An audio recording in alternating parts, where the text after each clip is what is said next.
Ahí volvimos de la cortina musical para despedir lo que fue la primera entrevista del programa con Lucía, que nos estuvo contando sobre la Asamblea Mundial por la Salud de los Pueblos. Nosotros ya estamos en la segunda entrevista del programa. Del otro lado está con nosotros Noelia Moreira, trabajadora de Radio Nacional. ¿Cómo estás, Noelia? Te saludamos de acá.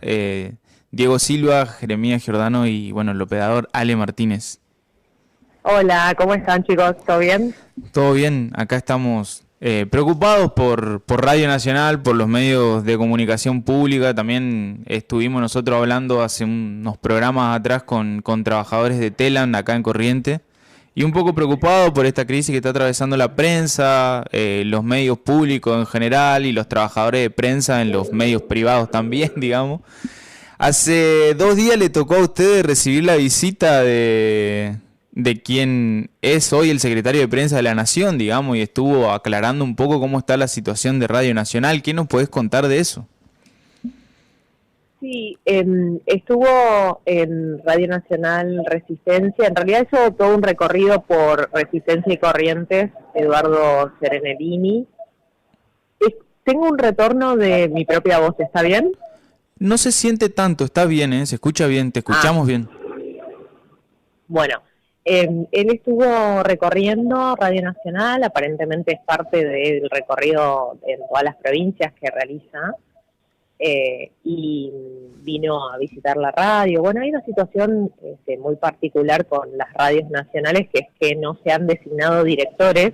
Eso es inédito en cuanto a la operatividad. O sea, imagínense que nosotros no solamente no tenemos ningún director a quien reportar o que pueda coordinar la programación, sino que tampoco tenemos habilitado el presupuesto para cosas mínimas, desde la limpieza de la radio, el corte de pasto, ¿no? Las cuestiones de funcionamiento o inclusive de arreglo de equipos, ¿no? Eso es lo que está pasando actualmente en esta y en todas las radios nacionales. No se está habilitando presupuesto para las radios. Aún lo que dijo Serenellini es que el Estado era muy grande, que hay que achicar, ¿no? Un poco en línea con lo que dice todo el gobierno, el gabinete nacional, y que Radio Nacional se tiene que achicar.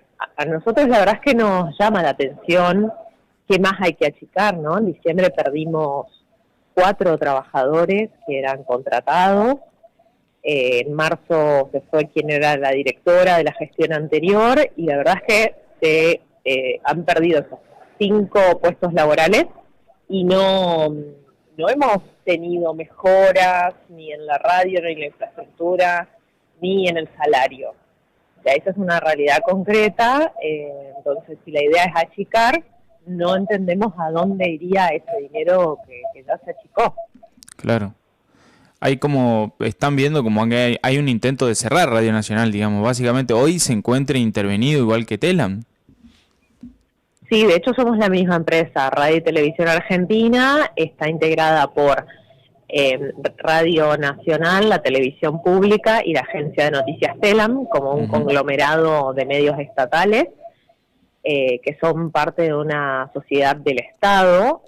También estamos en el DNU 70, donde determina que las sociedades del Estado pueden ser pasibles de privatización. Claro. Y en el caso de la ley Bases también, o sea, ahí también se ha incorporado, hay varios organismos nacionales que se han quitado en esta modificación que tuvo la ley Bases. Sin embargo, hay 4 que siempre están. Una de ellas es RTA, que es Radio y Televisión Argentina, y otra es Aerolíneas Argentinas también, digamos, Secretaría de Energía, lo que es el área de energía también, y Núcleo Eléctrica. Son las 4 empresas que siguen para privatización. Claro. Cuando lo escuchás a hablar a cualquier funcionario de que ahora se está encargando de esta oleada de cierre de medio o de cierre de algún ministerio o demás, lo primero que te dicen es que hablan económicamente como si fuera que los medios públicos en este caso fueran como que tengan objetivos de venta, ¿viste? Como que, bueno, no, produce mucho gasto y por eso tenemos que cerrarlo o tenemos que achicar gasto. Cuando en realidad el objetivo de Sí, un medio público no es comprar y vender cosas, digamos, sino que es otro. eh, es que eso me parece que es la base del paradigma que creo que no supimos en su momento comunicarlo o inclusive que la misma gente lo entienda, ¿no? Que los mismos oyentes lo entiendan. O sea, a partir del Pacto de San José de Costa Rica, donde define al derecho a la información o al derecho a la comunicación como un derecho humano, es un pacto internacional al que Argentina está adherida. Ahí cambia el paradigma de la comunicación, es decir, todos los ciudadanos, ya no con una mirada comercial, ya no con una mirada profesionalista que solamente los que tienen un título pueden comunicar en los medios, sino que cualquier ciudadano o ciudadana puede divulgar su pensamiento a través de los medios de comunicación. Por esto es que cuando se aprueba la ley de servicios de comunicación audiovisual en la Argentina, en realidad se abrieron ahí las radios estatales, las provinciales, las municipales, las de las escuelas también, recuerden que había también de las comunidades originarias, entre otras. No, te pregunto, ¿cómo ven ahora la situación o cómo, si de alguna manera los trabajadores de Radio Nacional se están organizando como para por lo menos tener una claridad de lo que va a suceder con Radio Nacional y cómo van a quedar ustedes en un posible nuevo armado o en un cierre? ¿Cómo queda su situación? Bueno, según lo que está explicado muy por arriba en la ley bases, al pasar a disponibilidad hay varias opciones como pasar a otro organismo o, estamos hablando de que un operador de radio termine siendo administrativo en otra área que no tiene nada que ver con su formación, con su calificación, con su profesión y con los años de experiencia que tiene operando una radio, ¿no? Esa Claro. sería una de las opciones. La otra opción es directamente la indemnización y el despido. Inclusive lo que se viene hablando ahora es que si se compran esas radios por parte de grupos privados, bueno, van a determinar los grupos privados qué es lo que quieren hacer con los trabajadores. Es muy incierto el panorama, no sabemos qué puede pasar. La realidad es que hay un antecedente que es lo que pasó con Telam directamente, que cerraron todas las oficinas del país, se quedaron sin trabajo todos esos trabajadores. Inclusive en Buenos Aires todavía sigue la CAMPE, digamos, en Radio Nacional Claro. nos estamos organizando, estamos lanzando una campaña de difusión en redes sociales, junta de firmas también, entre otras actividades que estamos haciendo, pero sobre todo apuntamos a esos senadores que son los representantes de las provincias, ¿no? Esos senadores cuyas actividades son conocidas en todas las provincias justamente por el alcance que tiene Radio Nacional. Radio Nacional Resistencia llega a Corrientes, llega a Resistencia, llega hasta Paraguay, inclusive a todo el norte de Santa Fe. Esto probablemente a una empresa privada no le interese mucho contar qué pasa en el impenetrable chaqueño, a qué hora abre el centro de salud de un barrio. Sin embargo, esa es información que habitualmente nosotros damos. Hola. Sí. Pensamos que se... Hola Noelia, de Diego te saluda, ¿cómo estás?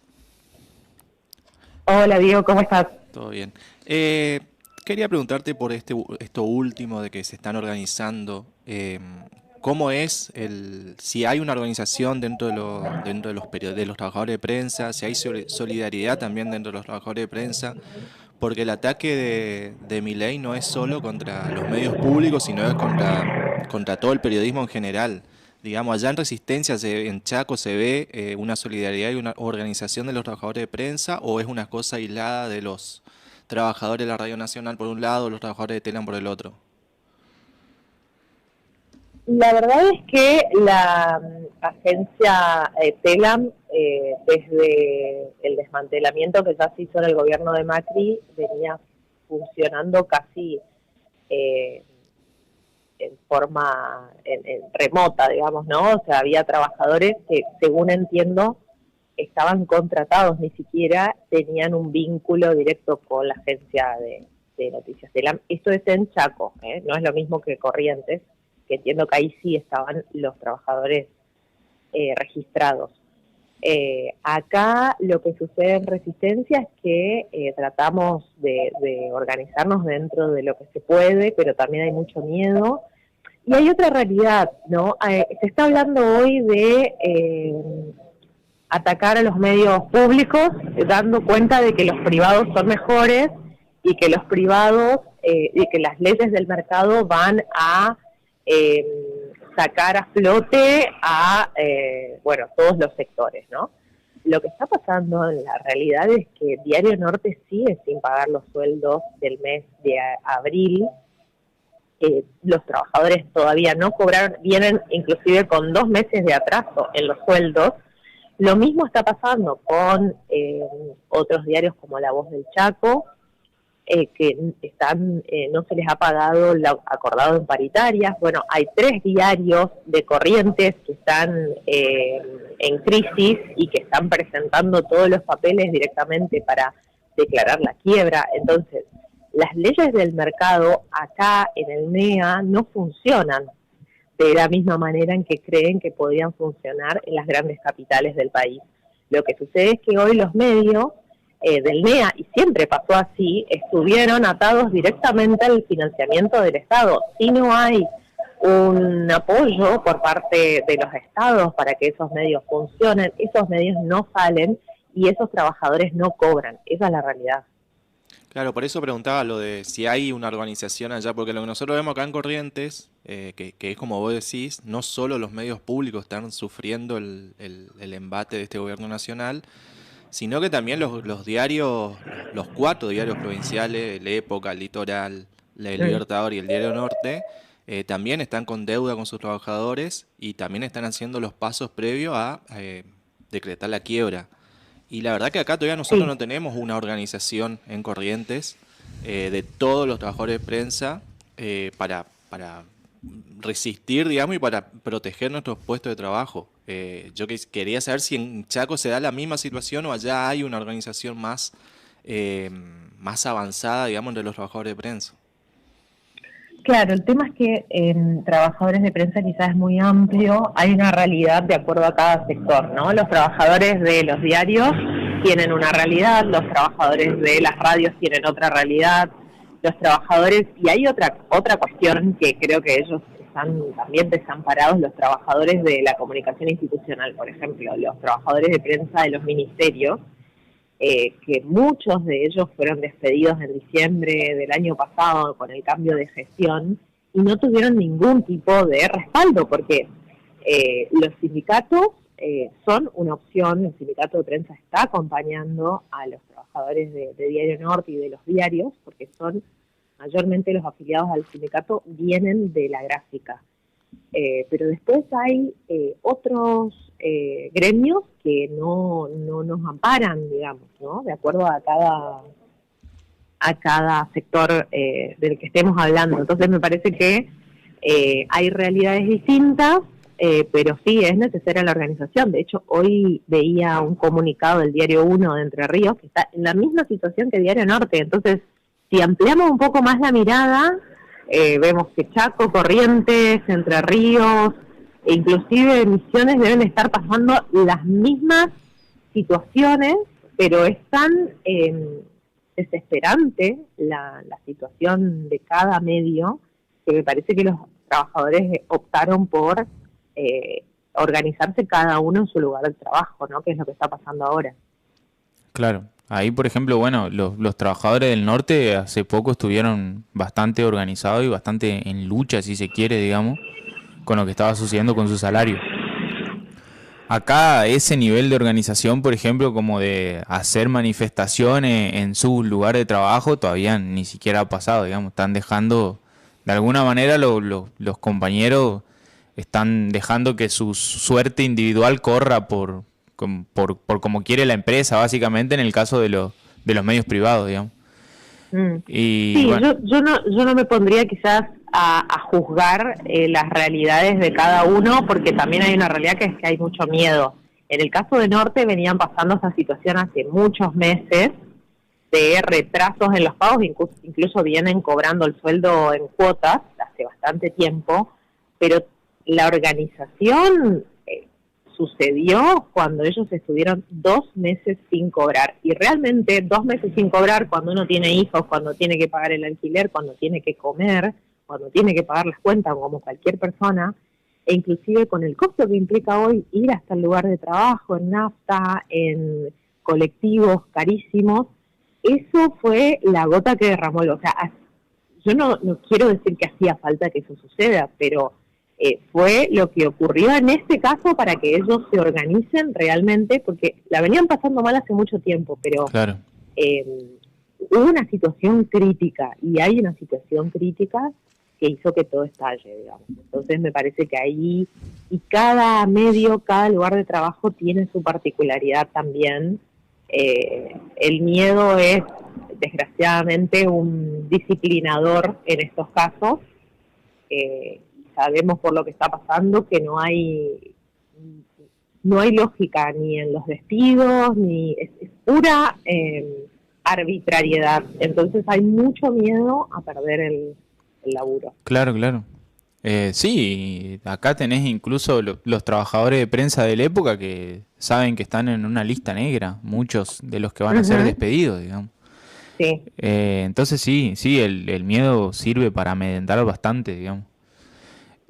Bueno, eso era... Ojalá que sirva este momento de crisis que estamos viviendo para darnos el debate también entre los trabajadores de prensa, entre los periodistas, de cómo se da la comunicación y cómo se vino dando la comunicación en estos últimos tiempos. Y esto de las empresas de medios que eran subvencionadas por el Estado, y una vez que desapareció la plata del Estado, claro, están pasando todas estas cosas que estamos viendo en los medios de todas las provincias de la región, y yo creo que en la mayoría de las provincias del país también se está viendo lo mismo. Desapareció la plata del Estado y un montón de puestos de trabajo están en peligro, así que bueno, que sea una oportunidad también para que debatamos nosotros la comunicación que realmente tenemos que tener. Claro. Y ahí te agrego algo más, que es... muchos trabajadores de estos medios privados creían que estaban en un medio privado. Claro. Pero quedó a las claras que sin el Estado esos medios no pueden mantenerse en pie. Digo, ya está pasando, el diario La Región dejó de imprimir porque ya no tienen plata para el papel, ¿no? Estamos hablando de una cooperativa. Estaría bueno recordar la historia del diario La Región, porque justamente pasó eso, cuando no hubo más plata del Estado, el empresario se tomó el palo y dejó... Los trabajadores tomaron claro, dejó en la calle a los trabajadores, y los trabajadores recuperaron ese diario, que hoy se mantiene, están buscando reformular la forma de comunicar y las coberturas hacia lo digital, pero la realidad es que esto ya pasó antes. O sea, tenemos que aprender de lo que ya pasó y la importancia de la organización.